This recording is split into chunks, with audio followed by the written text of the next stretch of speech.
Olá, amores, meus queridos alunos e alunas das terceiras séries do Mira Marroquim. Tudo bem com vocês?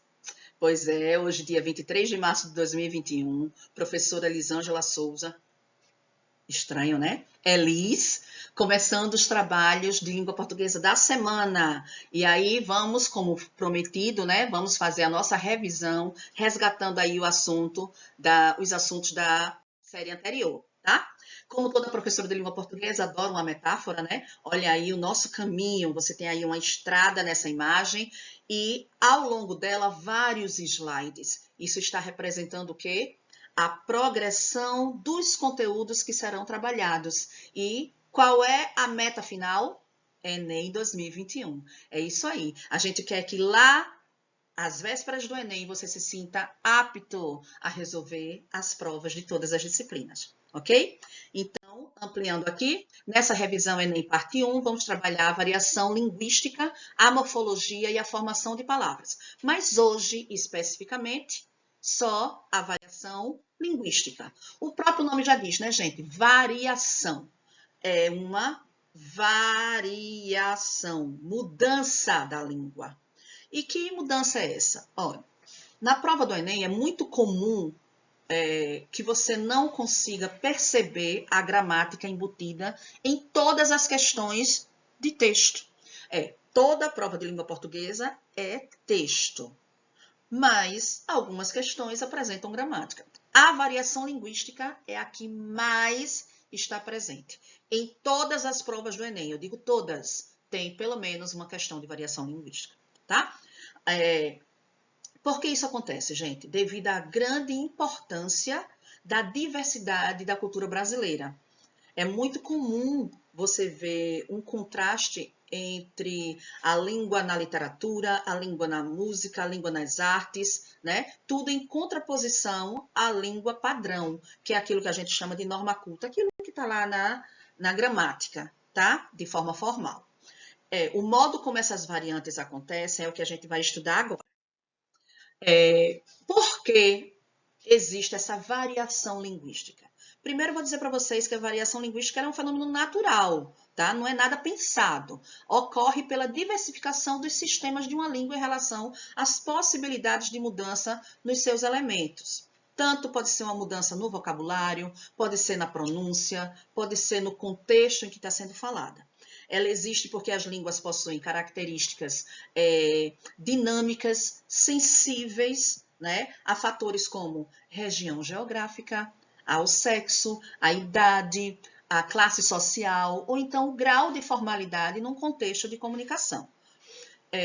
Do que nós estamos falando? Eu vou dar um exemplo muito simples. Quem assiste Big Brother? Pois é. Percebam que todas as edições você sempre tem, né? Tem um nordestino, você tem um potiguar, você tem alguém da região norte, enfim.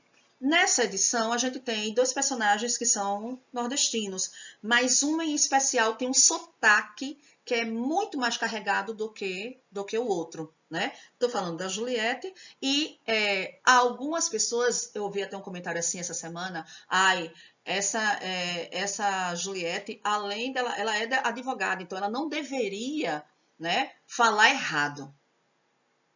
Mas ela não fala errado, né? Ela fala com um sotaque e tem algum vocabulário que é próprio do lugar onde ela vive. Então, isso não é falar errado.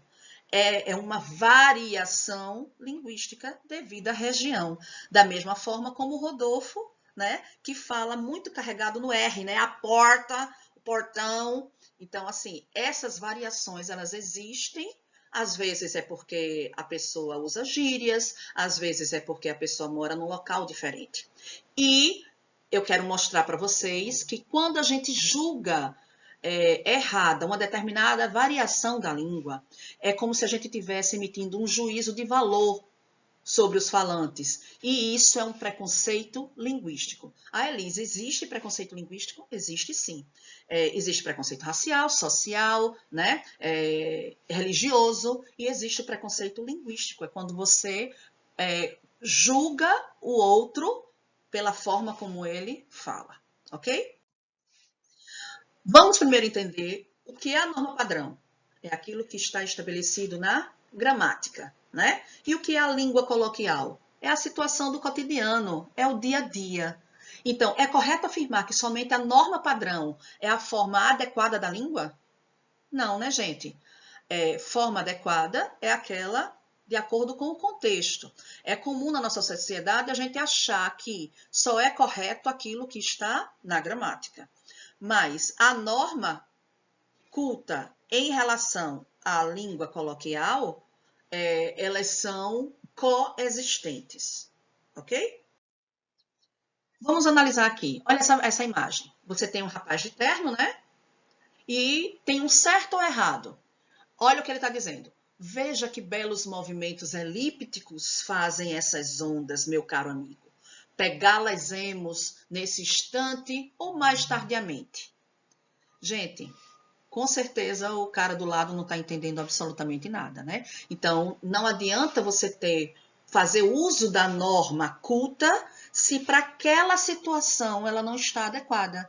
Porque qual é a razão maior de uma comunicação? O outro, um falar e o outro ser entendido, né? Então, você precisa fazer essa adequação. Porque, tá aqui a frase, falar bem é falar adequadamente, é se adequar ao contexto. Falamos, então, da primeira variação linguística, tá? São 4. Variação situacional, que é essa, onde a gente emprega as diversas situações comunicativas, seja na escola, seja no trabalho, seja em solenidades, né? Onde você precisa de uma formalidade, seja no mundo virtual, várias situações. Então, variação situacional, variação regional, variação social e variação histórica. São 4. Vamos ver a segunda e mais recorrente no Enem, que é a variação linguística regional. Ora, percebam aqui, ó, nesse mapa do mundo, a variedade que a língua portuguesa assume nos diferentes lugares onde ela é falada. Tá? São vários países. E, no caso do nosso país, o Brasil é um dos países mais extensos do mundo, com uma área de 8.514.876 km².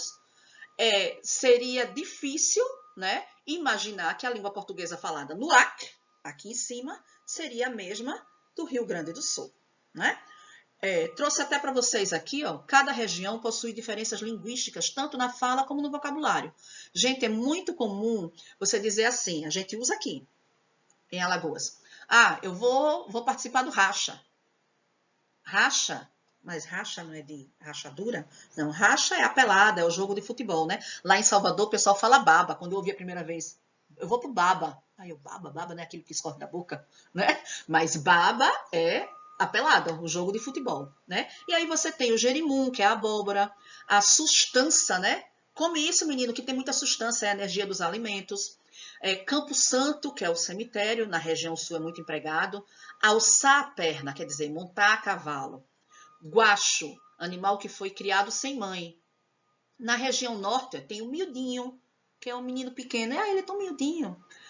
Um bora embora, gente, olha como se escreve isso. Um bora embora, tudo junto, é o vamos embora, né?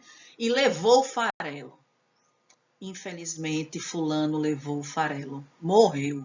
Olha que linguajar, né? Então, percebam que tanto existe a mudança no vocabulário, como existe a mudança, às vezes, no sotaque, tá? Tudo isso é devido à variação regional, geográfica. Não sei se vocês sabem, mas cada região foi colonizada por um povo diferente, né?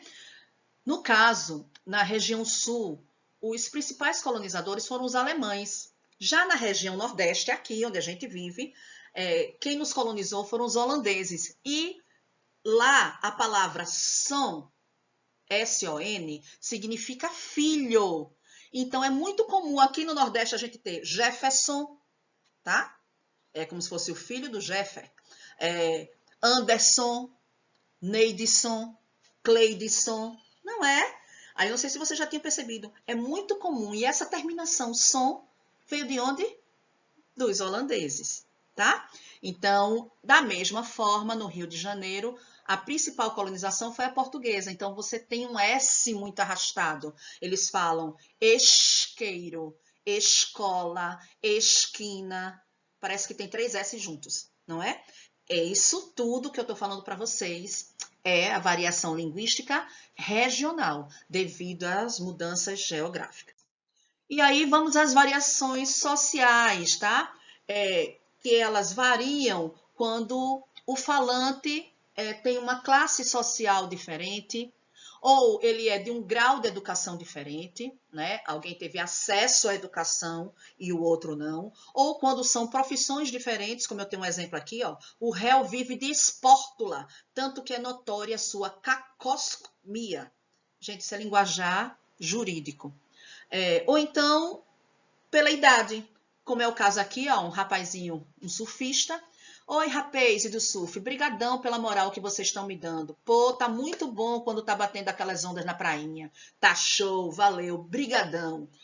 Então, as variações sociais, elas ocorrem de acordo com a classe social, com o grau de educação, com a profissão ou com a idade. Então, nós vimos, primeira variação linguística, a situacional, né? Aquela que é padrão ou coloquial de acordo com a situação. Depois a geográfica, cada região com o seu vocabulário e o seu sotaque. E agora a social, dependendo da idade, da profissão, do grau de educação ou da classe social. Por último, nós temos a variação histórica, que o próprio nome já diz, né, gente? Um documento com uma carta de Pero Vaz de Caminha, lá no século XVI, a linguagem era uma e ela sofreu. Se a gente fosse usá-la hoje, talvez não tivesse o mesmo captar, né? A gente não entenderia da mesma forma. Então, variação linguísticas. Quais são as variantes? A situacional, a geográfica ou regional, a social e a histórica. Amores, deixo vocês agora com as 3 questões do módulo. Na primeira página, deixei 3 questões do Enem para vocês praticarem e a gente se vê e responde na próxima aula. Um beijo!